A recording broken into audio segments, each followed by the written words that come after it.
मेरा नाम इमरान खान है और मैं मास्टर इलेक्ट्रॉनिक्स में एज अ डायरेक्टर ऑपरेशंस पिछले 6 से 7 साल से वर्किंग कर रहा हूँ। अच्छा, हमारी जो कंपनी है मास्टर इलेक्ट्रॉनिक्स, ये एक सोलर बेस्ड कंपनी है जो सोलर का इंस्टॉलेशन, सोलर की इंपोर्ट और सोलर इन्वर्टर, सोलर पैनल इनमें डील करती है। अच्छा, हमारी कंपनी जो है ये पिछले 7 साल से सोलर में कंप्लीट वर्किंग कर रही है और हमारा मैक्सिमम जो क्राइटेरिया वर्किंग का इस वक्त ज़्यादातर इंडस्ट्रियल्स, कमर्शियल्स और कुछ रेजिडेंशियल में भी काम कर रहे हैं हम लोग। अच्छा, इस वक्त की जो प्रॉब्लम सबसे ज़्यादा जो हमारे कॉमन मैन की प्रॉब्लम चल रही है वो है इलेक्ट्रिसिटी बिल की। इलेक्ट्रिसिटी प्राइसेस जो बढ़ती जा रही हैं डे बाई डे, चाहे रेजिडेंशियल स्केल में हो या कमर्शियल स्केल में हो या इंडस्ट्रियल स्केल में हो, हर जगह प्राइसेस बढ़ती जा रही हैं और ये भी फ्यूचर में कोई रुकने वाले जो फ्यूचर नज़र नहीं आ रहा कि प्राइसेस रुक जाएंगी या कम होंगी, डिक्रीज़ होंगी, ये इंक्रीज़ पे इंक्रीज़ होती जा रही हैं। अच्छा, जिस तरह क्लाइमेट चेंज आप देख रहे हैं कि पाकिस्तान में, पूरी दुनिया में क्लाइमेट चेंज आ गया है और गर्मियाँ बढ़ती जा रही हैं। गर्मियों का जो सीज़न है वो बढ़ गया है, सर्दियों का जो सीज़न है वो कम हो गया है। तो इसी तरह से हमारी यूजेज बढ़ती जा रही है। गर्मियों में हमारी कॉस्टिंग हमारी वो बढ़ती जा रही है, हमारे बजट में इफ़ेक्ट कर रही है वो चीज़। एक इसमें जो हमारे लिए सबसे बड़ी अपॉर्चुनिटी जो है वो ये है कि हमारे पाकिस्तान में हमें पूरा साल ही सन मिलता है। हमें ऑन एवरेज पूरा साल ही, विंटर सीज़न हो या समर सीज़न हो, पूरा साल ही हमें सन मिलता है। और सन से हम सबसे बेहतर हमारे पास सोर्स जो है वो हम सोलर सिस्टम है हमारे, उससे हम सोलर सिस्टम लगा के उससे अपनी इलेक्ट्रिसिटी प्राइसेस को कम कर सकते हैं, ज़ीरो कर सकते हैं या माइनस कर सकते हैं उसको। अच्छा, जहाँ तक सोलर सिस्टम का ताल्लुक है वहाँ पे हमारे पास 2 ऑप्शंस मिलते हैं हमें। एक ऑप्शन मिलता है हमें ऑन ग्रिड सिस्टम का, जिसमें रिवर्स मीटरिंग होती है, जिसमें आप इलेक्ट्रिसिटी यूज़ भी कर रहे होते हैं और केसी को सेल भी कर रहे होते हैं। दूसरा ऑप्शन होता है हाइब्रिड सिस्टम का। हाइब्रिड सिस्टम में ये होता है कि आपको बैकअप भी मिल जाता है। अगर लोड शेडिंग आपकी होती है, आपके एरिया में लोड शेडिंग है, आप लोड शेडिंग सफ़र कर रहे हैं, तो आपको उस लोड शेडिंग से बच सकते हैं हाइब्रिड सिस्टम में। अच्छा, दोनों सिस्टम में आपको एडवांटेज और डिसएडवांटेज भी मिलेंगे थोड़े। यानी हाइब्रिड में अगर जाते हैं तो हाइब्रिड में बैटरी कॉस्टिंग बढ़ती है, आपकी सिस्टम की कॉस्ट थोड़ी बढ़ जाती है आपकी, और थोड़ी बहुत मेंटेनेंस उसके अंदर शामिल हो जाती है। तो हाइब्रिड सिस्टम हमारा वहाँ फिजिबल बनता है जहाँ पे लोड शेडिंग है। जहाँ पे हम लोड शेडिंग से सफ़र कर रहे होते हैं वहाँ हम हाइब्रिड सिस्टम सजेस्ट करते हैं कस्टमर्स को अपने। हाइब्रिड में ये है कि आपको सिर्फ एक कॉस्टिंग का इफेक्ट पड़ता है, आपकी बैटरी कॉस्टिंग का, जो आपने हर 2 साल, 3 साल या 5 साल एज़ पर बैटरी आप कौन सी बैटरी इस्तेमाल कर रहे हैं, लिथियम इस्तेमाल कर रहे हैं आप या ट्यूबलेस इस्तेमाल कर रहे हैं, इस तरह से आपकी कॉस्टिंग बेयर कर रही होती है वो। ऑन ग्रिड सिस्टम में ये मेंटेनेंस नहीं होती, ज़ीरो मेंटेनेंस होता है। इसमें वन टाइम इन्वेस्टमेंट होती है इसमें आपकी, इसमें आपने सिर्फ वन टाइम इन्वेस्टमेंट करनी है, इसकी थोड़ी सी अपनी वॉशिंग वगैरह की सिर्फ देखभाल करनी है इसकी, बाकी इसमें कोई मेंटेनेंस नहीं है और ये आपको कॉस्ट इफेक्टिव बहुत ज़्यादा होता है। यानी अगर आप ऑन ग्रिड सिस्टम में जाते हैं तो आप मैक्सिमम रेजिडेंशियल में जा रहे हैं, स्केल पे जा रहे हैं, तो आप 2.5 से 3 साल में आप इसको रिकवर कर लेते हैं अपनी ROI को, जो आपने इन्वेस्टमेंट की है उसको 2.5 से 3 साल में आप रिकवर कर लेंगे। इसी को अगर ऑन ग्रिड को आप कमर्शियल में जाते हैं तो कमर्शियल में आप इसको मैक्सिमम 1.5 से 2 साल में अपनी ROI कंप्लीट कर लेते हैं, अपनी इन्वेस्टमेंट को रिटर्न ले चुके होते हैं। ठीक है, हम लोगों को ज़्यादा सजेस्ट यही करते हैं कि आप ऑन ग्रिड सिस्टम में जाएँ। अगर आपके इलाके में, आपके एरिया में लोड शेडिंग नहीं है तो आप ऑन ग्रिड सिस्टम में जाएँ, क्योंकि ऑन ग्रिड में ज़ीरो मेंटेनेंस है, आपने कुछ एक दफ़ा की इन्वेस्टमेंट है और फिर इसका सिर्फ रिटर्न ही आपने लेना है आपने।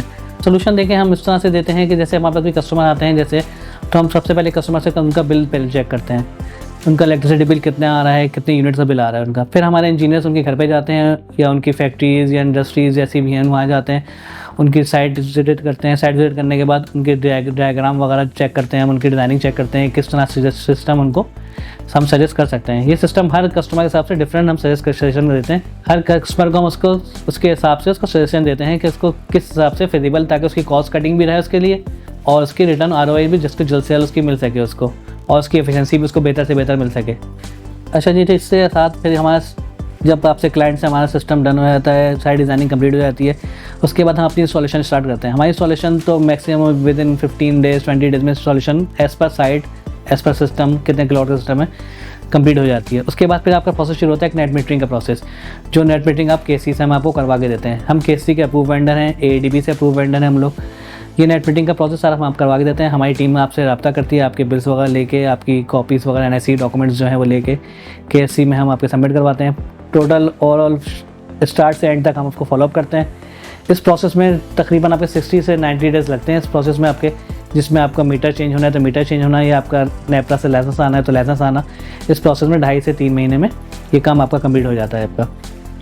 अच्छा, इस तरह पे जिस तरह आपका सिस्टम मैंने इंस्टॉल हो गया, आपका नेट मीटरिंग आपकी इलेक्ट्रिक हमने करवा दी, आपका मीटर चेंज हो गया या आपका नेपरा का लाइसेंस आ गया, उसके बाद जिस दिन से आपका ये मीटर इंस्टॉल हो जाता है या नेपरा का लाइसेंस आ जाता है, उसके बाद से आपकी नेट मीटरिंग स्टार्ट हो जाती है उस डे से।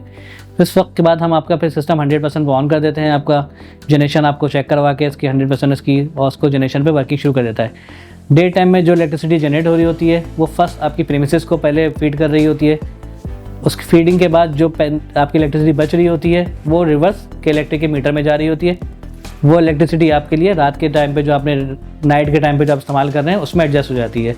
उसकी अमाउंट वो उसमें एडजस्ट करके डिडक्ट करके आपके बिल में से कट के आपको आ जाती है। अगर आपने डे टाइम में इलेक्ट्रिसिटी ज़्यादा बेची है, नाइट में आपने कम इस्तेमाल करी है, तो आपका बिल माइनस में भी जा सकता है, जीरो पे भी रह सकता है। और कई हमारे कस्टमर्स ऐसे हैं जिनका बिल नेगेटिव में ईयरली थ्रू आउट पूरा साल ही नेगेटिव में आ रहा है उनका, और ऑलरेडी उनके पेमेंट हैं 1 लाख 2 लाख या मुख्तलिफ पेमेंट्स उनकी के इलेक्ट्रिक के ऊपर एडवांस में चढ़ी हुई हैं। अच्छा, राइट नाउ देखें आप इस वक्त जो प्राइसेस के हवाले में अगर आ जाते हैं हम, तो प्राइसेस में इस वक्त हम बहुत, अगर लास्ट 2 ईयर्स के देखें हम अपना डाटा देख लें तो हम सब बिल्कुल लोएस्ट रेट पे पहुँचे हैं। सब मार्च 2024 में सब बैठे हुए हैं, मैं वीडियो बना रहा हूँ ये, तो इस वक्त की जो पोजीशन है हम लास्ट 2 ईयर से सबसे लोएस्ट रेट पे इस वक्त मार्केट में मौजूद हैं हम। और ये राइट टाइम है इस वक्त इन्वेस्टमेंट करने का सोलर के ऊपर। आप चाहे रेजिडेंशियल स्केल पे हों या इंडस्ट्रियल स्केल पे हों, इस वक्त बेहतरीन टाइम है आपके लिए, क्योंकि आपकी जो इन्वेस्टमेंट है वो बहुत कम हो रही है आपकी, और आपका रिटर्न बहुत जल्दी उससे निकल जाएगा, आपको मिल जाएगा रिटर्न आपका। अच्छा, लास्ट में यही है कि अगर आप सोच रहे हैं सोलर इंस्टॉल करने का, तो आप इसको फास्ट करें अपनी वर्किंग को। जल्द से जल्द आप हमारे पास आएँ, हमारी सेल्स टीम आपसे रब्ता करने के लिए तैयार है। हमारे नीचे दिए नंबर पर रब्ता करें हमारी सेल्स टीम से। हमारी सेल्स टीम आपकी साइट विज़िट करेगी, आपको कंप्लीट ब्रीफिंग देगी, आपके सिस्टम के हिसाब से आपको प्रोवाइड चीज़ आपको इन्फॉर्मेशन देगी। और यही राइट टाइम है इन्वेस्टमेंट करने का, क्योंकि जिस तरह से न्यूज़ चल रही है इस वक्त GSTs लगने की, मुख्तलिफ़ चीज़ों पे गवर्नमेंट चेंज हुई है, मुख्तलिफ़ चीज़ों पे GST लगने की चीज़ बातें हो रही हैं, तो इस तरह हो सकता है प्राइसेस ये इंक्रीज़ हो जाएँ बहुत जल्द। तो अभी राइट टाइम है इन्वेस्टमेंट करने का आपका, सोलर पे आने का, सोलर पे कन्वर्ट हो, अपनी इलेक्ट्रिसिटी जो आपके एक्स्ट्रा बजट है उसको ख़त्म करें, ज़ीरो करें। और जो कार्बन फुटप्रिंट है, क्लाइमेट का जो प्रॉब्लम चल रहा है वर्ल्ड वाइड, उसमें भी अपना बेयर डालें, अपना हिस्सा डालें, अपना ग्रीन एनर्जी की तरफ जाएँ। और ग्रीन एनर्जी सब फ्यूचर है आपका। थैंक यू, अल्लाह हाफ़िज़।